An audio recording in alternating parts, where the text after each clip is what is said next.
Hello there my friends, you're listening to Ebird Online. And so today there's yet another video about guess who, Bilal and Shaeeda, from the latest series of 90 Day Fiance. For Bilal's been up to his old tricks yet again.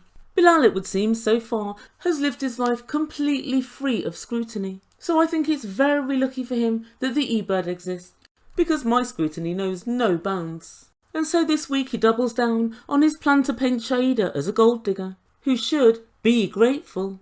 And if that weren't enough, he gaslights her regarding her plans for a family, and also insinuates to his mum and sister that she was disparaging about their family home. Whilst many people are asking what's wrong with Bilal, I'm asking what's right with Bilal. And I'm drawing a big fat blank at the moment. But guys, by far the most amusing thing this week was his excuse for playing the so-called prank stroke test on Shaeeda. So he did an interview with Entertainment Tonight, and he gave one of the most ridiculous and far-fetched excuses I think I've ever heard. I for one don't believe a word of it, but of course I'm still going to discuss it. And by discuss I mean rip apart with my bare hands. And I plan to discuss this in my first social media video for this new season. But for now, I'd just like you guys to like, comment and subscribe, and let's get to it. And so, without further ado, I give you Bilal and Shaeeda. So Shaeeda and Bilal are sitting in Bilal's house, and Shaeeda tells us she's only been in the USA for 1 day, but it's been the longest day of her life. Oh good lord guys, as long as it is for her, it's not nearly as long as it is for us. 4 weeks of 90 Day Fiance for one measly 24 hours. TLC, you've got to pick up this pace. And so the couple are sitting on the sofa and they're banging on again about the prank. Yup, that's what we're calling it now. Apparently it's official. That's what it is, it's a prank. I haven't signed on the dotted line. As far as I'm concerned, it's still a test. It always was and it always will be. And Shaeeda said to Bilal, emotionally, you put me through a lot. But Bilal shot back, babe, you were there less than 24 hours. And guys, this really is getting my goat. Bilal keeps on trying to diminish this whole prank. And so on one hand he's saying it's a prank, on another hand he's saying it's a test. But then he's telling production, well, Shaeeda has a lot of proving to do. She seems to be failing her test. She's getting a D. No, in fact an F. Oh Bilal, any F that Shaeeda's giving to you is for fuck off. Well, oh, guys, how can I help Bilal? Bilal, higher levels of complex thought aren't for everyone. So I'm going to break this whole fiasco down into layman's terms for you, and then hopefully you might understand. Firstly, your so-called prank was a problem for the following reasons. 1. Your fiance, upon seeing your house, began to regret her move all the way from Trinidad, leaving her friends and family behind. That made her fretful and gave her a very sleepless night.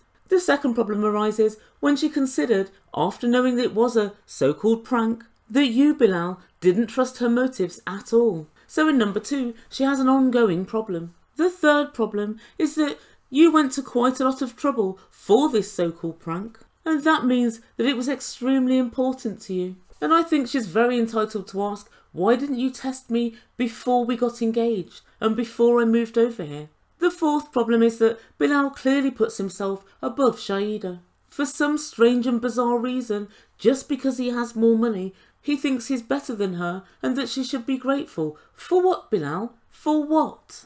And incidentally guys, I couldn't help but nosy around Shaeeda's social media last week. And guess what I discovered? Yes, that's right. A life of shopping, upscale bars and clubs, and a life of international travel. She's been to Australia, she's been to Thailand, among other places. So her life didn't begin. And she's also degree educated.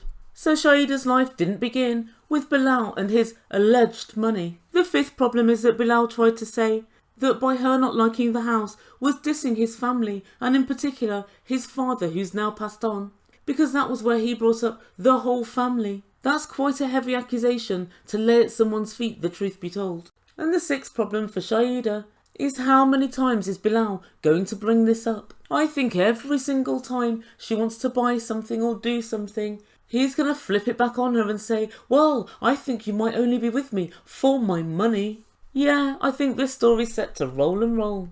The final reason that she has a reason to feel very aggrieved and traumatised is the fact that this all played out on TV. She knows as well as I do, once you're painted as a gold digger, there's a number of people, even if you manage to dispel it, which I'm not saying that she has done, but even if you manage to dispel that myth, there's still always going to be a number of people who believe it to be true. But nevertheless, Shaeeda tells him that she's grateful to be here at this house. And Bilal says, making you happy makes me happy. What? Really? Well then why traumatise the girl with a terrible property when she's just uprooted her whole life to be with you? Thus far one thing is clear, and that is that you think more about Bilal than you think about any other human being on earth. But anyway, there's no time for all of that now. Bilal tells her his mum's 2 blocks away, along with his sister and his brother. And so then Bilal has a chat with production about how the first 24 hours has been a roller coaster, but he's excited to introduce Shaeeda to his mum. And he really hopes his mum likes her. And he says this is really important. First impressions are everything. Guys, I want you to remember this. First impressions are everything. Let's not forget that statement. Let's hold that in our minds.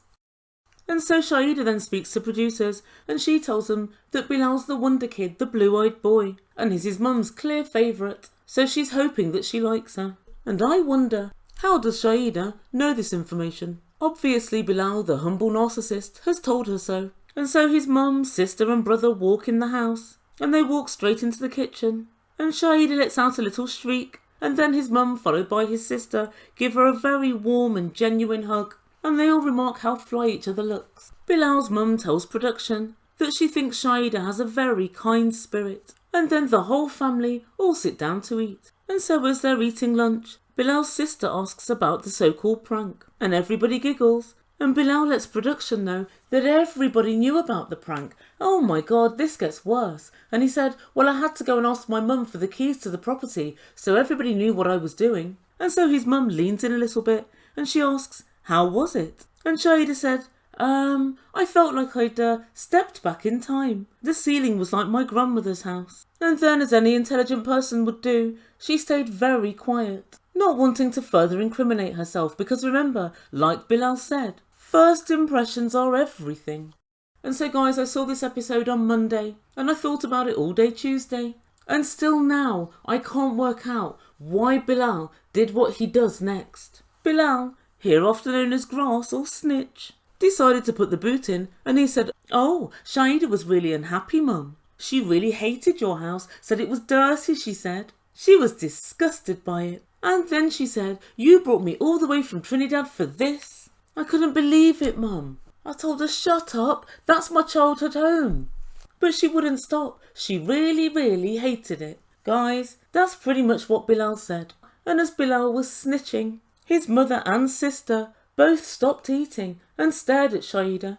And his mum said, did she say that? But then Shaeeda, who's clearly quite slick with her game, jumped in and said, oh, you've taught him well. He's really good at keeping secrets. But guys, this literally blew my mind. Bilal was the person sitting there saying, first impressions are everything. And just when it looked as if Shaeeda was going to get away without his mum really knowing what went down, he grassed her up. What the F for? I just don't understand him. The only thing I can put it down to is that he's such a narcissist, he can't bear for anybody else to look better than him. And he wants to be top dog all the time. And when they came in, they seemed to really take to Shaeeda. And maybe he wanted to undo it. That's all I've got, guys. That's all I've got for you. I literally can't work it out. Anyway, the conversation shifts and talk turns to the question about Shaeeda having kids. And Bilal's sister said, how do you feel about kids? And Shaeeda said that she's looked after loads of kids and her nieces and nephews and so on. And she said, it will be no problem for me helping to look after Bilal's kids.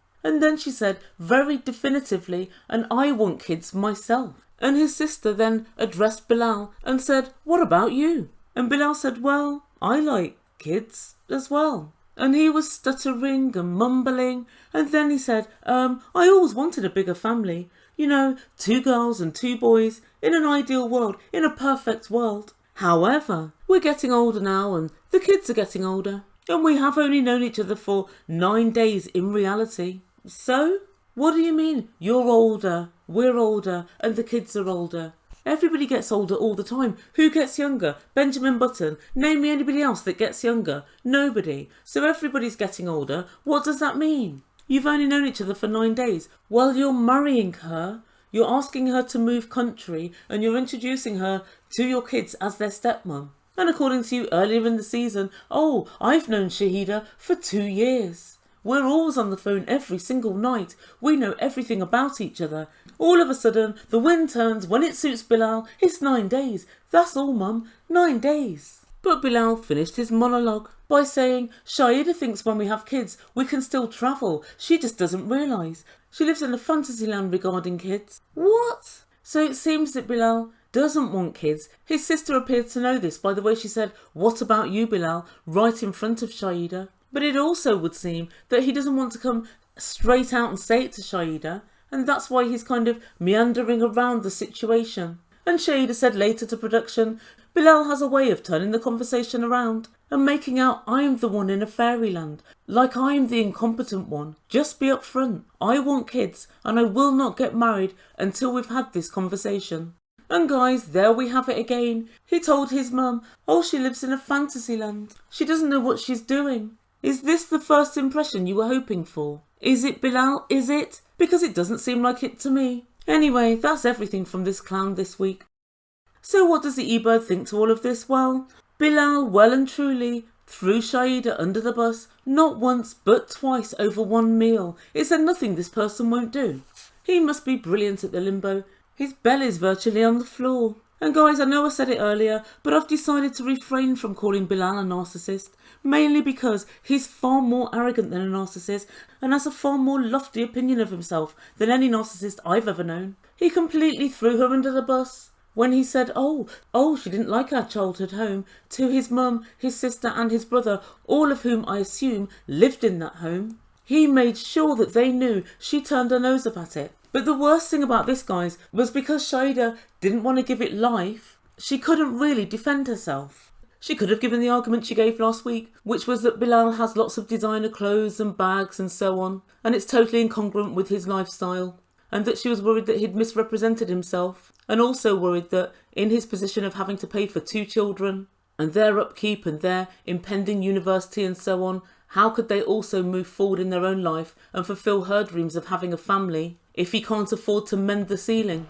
And all she really needs Bilal to do now is mend his ways. But it would seem there's nobody to check Bilal. He's the golden child to his mum, his sister worries about him, and he portrays this entrepreneurial spirit, and everybody seems to think he's the good guy, which he may well be, but it doesn't seem to worry him when he throws his wife-to-be under the bus. And then there's the whole assertion that Shaeeda should be grateful. Be grateful for what? Be grateful you've got a fiancé who doesn't trust you or doubts your motives. Be grateful for a fiancé who seems to believe that you're somehow beneath him just because he has more money than you. Is that what Bilal really wants for a relationship? To have a partner who's grateful to have him? You should be grateful to have each other, and you should love each other and want to help each other. Maybe this is part of the reason that his wife jogged him on. And I guess the problem of a wife who's known you since way before you were king of the world is that she sees through your facade. She doesn't buy into the bullshit. But I think the worst thing that Bilal has done to Shaeeda is to more or less paint her not just as a gold digger, but as someone who's impoverished and is really looking for his coin. Like I said, I looked over her social media and she'd travelled extensively. She lived in a nice area of town. She was decorated and celebrated for her exploits in business, and she had quite the online following. And so to some extent and purposes, she was an influencer. So she certainly wasn't some impoverished person who saw Bilal as her meal ticket and her only way out. And this week Bilal really did make me laugh when he said, imagine if I was a millionaire, hypothetically. Yes, very hypothetically, because I doubt you are a millionaire, Bilal. But he said, hypothetically, if I were to lose all my money, would you still love me? Well, hypothetically, if Shaeeda put on 20 stone and her looks soured like spoiled milk as soon as she hit 40, would you still love her? Quite the question, isn't it? Quite the question. The way I see it is this. Shaeeda's a businesswoman and a go-getter, and she had quite a fabulous life back in Trinidad. So it follows that she's going to want somebody similarly yoked as her. She wants someone who's ambitious and dynamic, the same as she is. Why should that be seen to be a bad thing? Now the Ebird knows a gold digger or two. And I'll tell you one thing, if someone's a real gold digger, they ensure the person's got money before they move anywhere. There's absolutely no way they'd move continents until they were assured the person had a certain standard of living and the person was likely and willing to spend lots of money on them. So to me, she really doesn't fit the mould of a gold digger. So guys, let me know what you think. What were Bilal's reasons for throwing Shaeeda under the bus? I really can't work him out. He's a funny one. And also let me know what you make to the whole family thing. Do you think that Bilal wants to start a family with Shaeeda? And if not, how do you think he's going to get out of it? She seems pretty set on it to me. Please let me know in comments down below what you think. Guys, please don't forget to like and subscribe and all of that good stuff. And I will see you very soon. You've been listening to Ebird Online, and I bid you good day.